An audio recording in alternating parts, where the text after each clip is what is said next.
Ms. Lang? Oh, you again. Yes, Stacy Phillips. Don't you reporters ever knock, Miss Phillips? Oh, What do you want? I'm busy. Stacy, please. Cleaning out your files? No, just reorganizing them.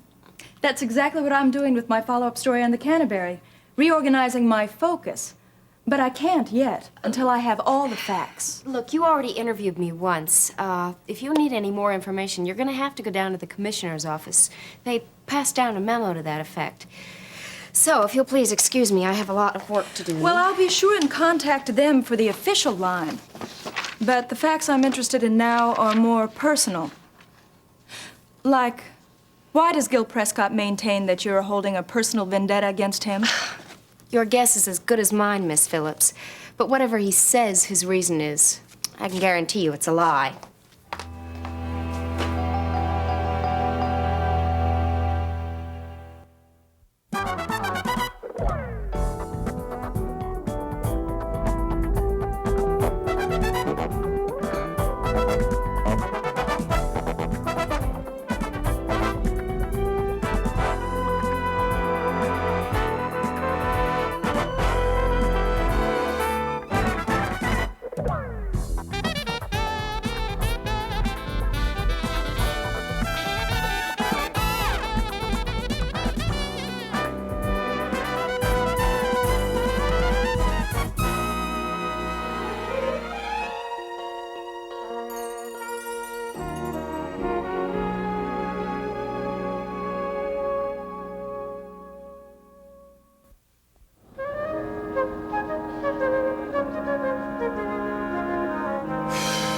Same measurements. You said that 5 minutes ago. What are you doing? Double checking.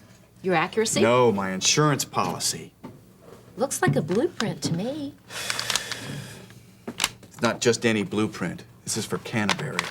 Oh. This, along with one soil analysis report, puts the company 4 million big ones in the hole.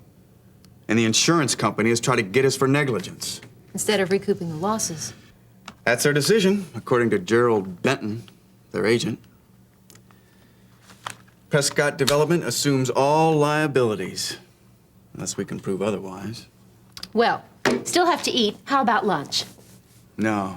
Lunch? No. Yeah, the King's Arms, a noon buffet. It's No, good and no, it's really, cheap. Amber, I can't. If you would stop eating and breathing this accident. Well, what do you expect me to do, huh? Forget that I had a 10-story building fall down flat on the ground? And forget that if I don't clear this up, I'll never get another contract in this town? Yes, for an hour. Look, Gil, you've got a company attorney. Let him handle all the details. She is handling it. She's also preparing a suit against the International Insurance Company if they try to make this negligence thing fit. Good. Then let's go. Come on. No, Amber, look, I can't. I've got too much work. Look at my desk. I'm looking. My, there's a lot of work on that desk. Well, you did say that I shouldn't come cry on your shoulder, didn't you? Mm-hmm. Because that doesn't go along with our relationship. But other things do. And I certainly don't want to lose those. Do you?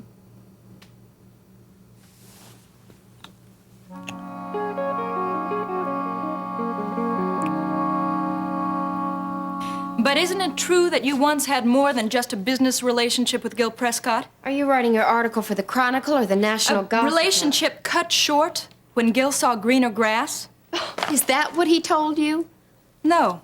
What he said was, quote, I dumped her and that turned her against me. End of quote. Shall I give you his reasons? I wrote them all down. All right. Yes, Gil and I were once friends. We dated casually a few times. Yes, we stopped seeing one another, but that doesn't mean anything. Relationships stop and start all the time. But you didn't want this one to stop. Isn't that correct? Funny how you answer your own question, Miss Phillips. Are you trying to put words into my mouth? Oh, I wouldn't do that, Miss Lang. I'm just trying to find the motive for that threat you made. What threat? To even the score with Gil. Don't you remember? Well, I get it. Gil handed you the same story he's given everybody else, huh? You know, if he could get that conceit of his under control, he might realize that every woman in Kingsley is not beating a path to his door. You did throw a drink in his face the night at the Castaway Bar. Several witnesses saw you and heard you threaten to get even with him. Any girl would have done what I did. Any jealous one. Are you trying to put words in my mouth again? You thought he'd broken a date with you. He did. I doused him with my drink, and that evened the score. That was the end of it. Until this latest opportunity came along. As you've said, you already know the story. Gil's convinced you falsified the soil analysis report at the Canterbury. Look, so I did threaten him that night at the Castaway, but that doesn't mean that I meant any of it. People get angry and say things they don't mean all the time. And others get angry and do exactly what they say. Especially jealous women who are jilted by someone as popular as Gil Prescott. He may be conceited, but there's a basis for that conceit from what I understand. Look, I am sorry that his building collapsed. I'm sorry that Sorry? Sorry for what? Don't tell me those file copies I made for you didn't come in handy, Miss Phillips. I clearly showed how incompetent Gil Prescott was. Oh, they were of great benefit, Miss Lawson. Good. I thought they would be. Ms. Lang was just helping me tie up some loose ends. Oh, really? And how was she helping you do that? Oh, just by filling in and clearing up until all the pieces of the Canterbury puzzle fit, which they don't quite yet. Well, isn't that just like a puzzle? There's always a piece missing. And it's usually right under your nose. Thanks again, Miss Lang. I have to be going. I do hope we'll be able to finish this conversation at another time. That interesting, huh? Perhaps you can include me the next time you get together. That is, if there is a next time. There will be.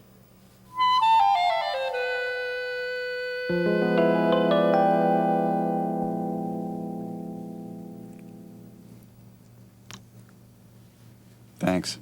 I needed that. Me too. Now, why don't we go have some lunch and then back to my place where we can forget about the cares of this world? Canterbury included. Do you still think I'm at fault in this thing? Gil, please. Well, you did say the other day that I should leave myself on the list of suspects. You still think I should? I think for your own emotional health and the health of our relationship, you should stop trying to justify yourself in this fiasco. Fiasco. Our relationship is becoming a fiasco if you keep reminding me of your innocence. I'm just trying to get through to you, Amber. Well, get through to yourself first, Gil. If you would stop taking pot shots at everything in sight, you would see that all you need is one good aim. Concentrate your efforts. Oh, great. More self-pity. Keep it up and you'll be another Dave Phillips. Well, I wouldn't need any self-pity if I could get a decent human response from the people that are supposed to care for me around here. A decent human response or sympathy. I'm not getting either one from you, am I? And you won't. Because sympathy only makes the problems seem more real than they are, and you don't need that.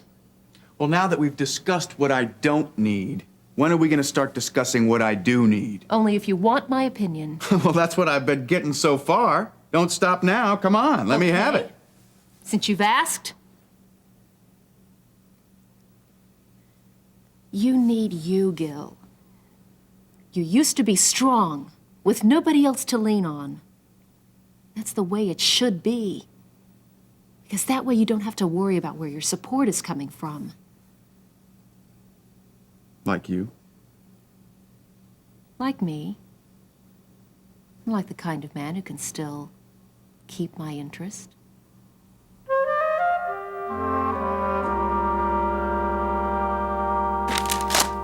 There! All finished. Now, what would you like me to do? Finish the filing? Oh, no, that can wait. We need to go over these subdivision requests for the commissioners' meeting. Oh, great. Shut up with their smelly cigars all day again. The meeting is tonight, Nancy. Tonight? Yeah, we can grab something to eat after work and go on over. Without me? Nancy, I said we, that's you and me. Well, you and the boys are going to have to tend to it by yourselves because I'm being wined and dined tonight. You know, if you want me to work overtime, you're going to have to give me a little advance notice. Nancy. Yes? Well, I guess I can't handle it on my own, but I was really kind of counting on your help. Some other time, Vicky. Fred was counting on my help, too, and in fact, I'm counting on his. Fred? Since when have you become so fond of Fred? I never was. I never will be. But when a friend meets your needs, you owe them a little gratuity, you know what I mean? So I think it's a good idea if your meeting finishes early, not to bother coming back to the apartment. And just what am I supposed to do afterwards?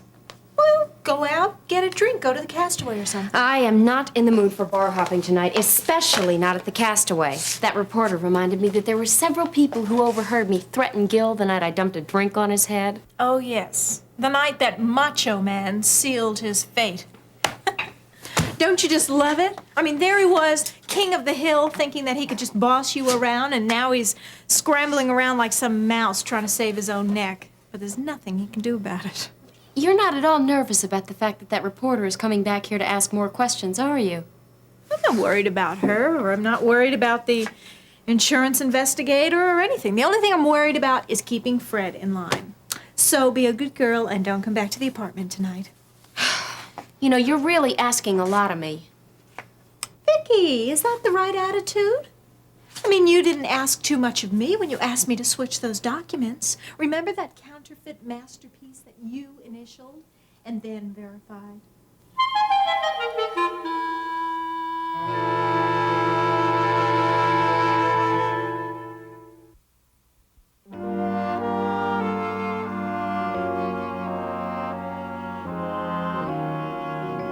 Jean, I overheard them. Overheard? Slight technicality. There was a false soil analysis report. The one Gil used to OK construction at the Canterbury site. Gil's word again. Not this time, straight from Vicky and Nancy. And believe me, I didn't need a glass on the wall to hear exactly what they said. Once Gil started construction, they switched reports. The real one for the false one. And the false one obviously said the ground was safe to build on. Nancy, I can believe this, but now, Vicky, this Come Stacy. on, Jean. She has to be responsible for her actions, too. She's the one Gil dumped. Wait a minute. Now, you just hold on here. You better have some proof. You ever heard of papers going under after a libel suit? Well, not this one because of me. Well, you hope not. You better do some backtracking. Backtracking? Yes, you need to do your homework. Now, you find out how many hands that soil analysis report has to go through before it gets to the contractor. Interesting. Yes. Then you do your little investigating. Now, where's this Phantom report? It's destroyed, most likely. Maybe. Maybe not. Now, I suggest that you find out where this forged report is, or you get some kind of evidence to prove that it ever existed. I know just where to do that. And where's that? Vicky's apartment. Oh, gonna do ourselves a little breaking and entering, huh? Me? Stacy. Well, it's obvious there's no evidence at the office of P&D. They almost bent over backwards to show me their files. So what are you gonna do? You're gonna go to Vicky's apartment and you're gonna say, "Hi, I'm your friendly reporter here, and I just want to get a little confession." Well, it's a possibility. Look, Vicky was beginning to sweat before Nancy came in. I figure if I can find anything at all that could be incriminating, she may just crack. I see. Well, that's the plan anyway. But it would be nice if I had Vicky's address. You wouldn't happen to have it, would you? Yeah, I have. Great. Then write it down.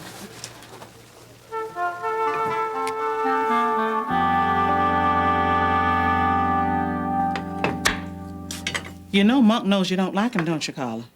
Mama, I just need more time. You need a little more hospitality, lady. You know how hard it is for me to get to know anyone.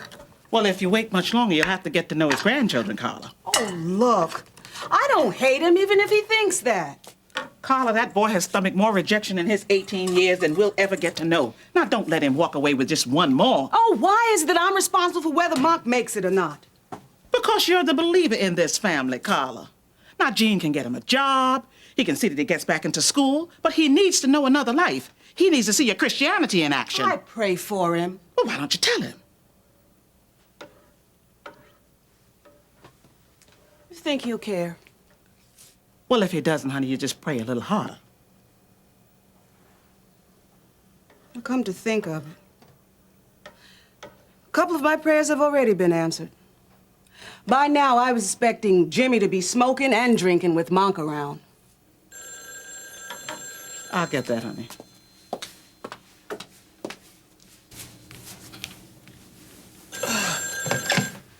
Yes. Ione? Hi, it's Miriam. Miriam, sweetheart, how are you? I just couldn't be better, especially now that I'm talking to you here. Oh, well, you just buzz me any old time. You know, you make me feel so special calling me all the way from overseas. Ione, actually, I'm not over the seas right now. You're not? Where are you? I'm right here in the Kingsley Airport. It's Daddy and Eric and I. Oh, well, praise God, I didn't expect you in until tomorrow. Well, I know. We just couldn't wait, though. But look, I'd like to come on over if we could. And I'll bring Eric so that he can meet you and the whole family. Oh, well, now you just come on over, and you bring your daddy, too, if he'll come. Okay, well, listen, it may not be till this evening, though, because we have to do some shopping. Oh, well, that's fine, whenever you can. Oh, Eric and Jimmy are gonna be just such real good friends. Oh. So, you gonna have time to cover your father's fundraiser there, Sherlock? Are you kidding? It's ready, set, go since Mom's been on the team. Oh, she is. Since when? Since a couple days ago. My. Aren't you some kind of lady there making every opportunity for your mother and father to get back together, huh? But it's strictly business. For now, anyway. But Mom was very impressed with Dad's work at the Chesterfield. You know, she's raised money for everything from the PTA to country club renovations. She knows everyone who's anyone in Kingsley. Oh, well, sounds like just the person your father needs. Yeah, in more ways than one. But at least it's a step in the right direction. And as my dad's cheerleader, I've tried to make him see that potential. Well, my goodness. Well, I tell you what, Miss Fight, don't put your pom-poms away yet. You know, you just may be the one to pull off this little victory. Hey, did you get the message I left on your desk from Kingsley Hospital? Oh, yes, I did. That update on Russ Weaver. Thanks a lot. Yeah. He hasn't regained consciousness yet? No, it hasn't. In fact, they said he lost him at one point in the ambulance bringing him to the hospital. And by the description that Ben and Marianne gave, it seems like Lance was the one who shot him. I sure hope Russ can make a positive ID when he pulls through. Yeah. If he pulls through. I know how Miriam feels. Oh, she's on top of the world and still climbing.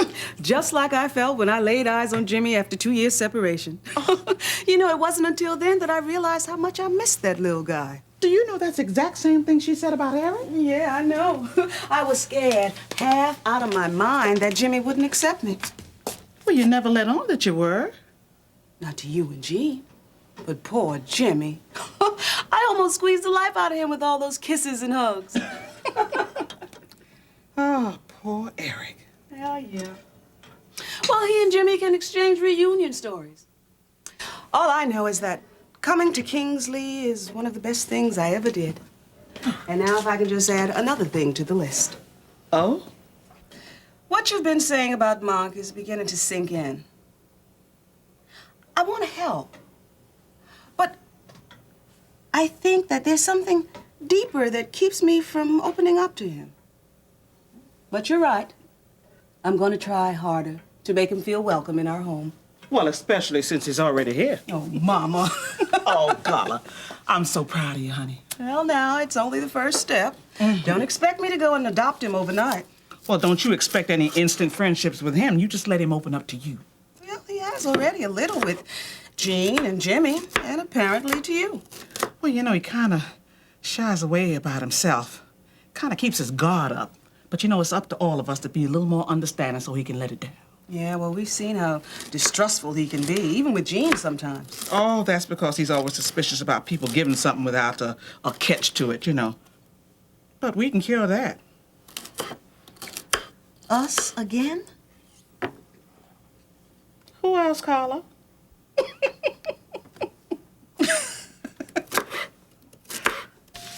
I thought I sent you home. Is there any word on Russ yet? He's still the same, Marianne. He's unconscious. Oh, dear God. Look, I promised you that if there was any change at all, I would call you. Now, what are you doing back here?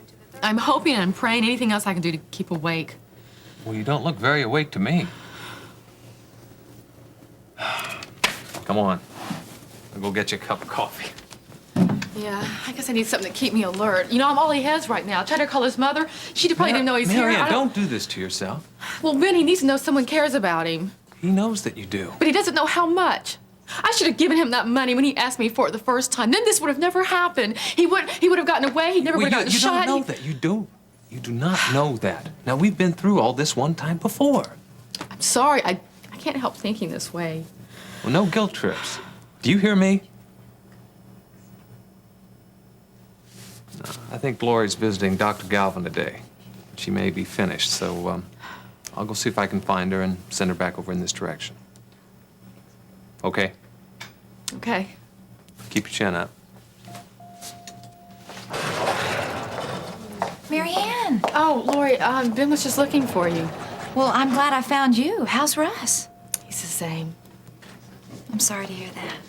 Well, Ben said that you were here to see Dr. Galvin. Are you all right? Oh, yeah, I'm fine. What about your baby? Well, she says that I still might deliver prematurely because of the tear in my uterine wall. Well, you ought to be off your feet. Why don't we go sit down? No, I'm fine. Lori, I'm very glad you're here. What is it? It's Ross.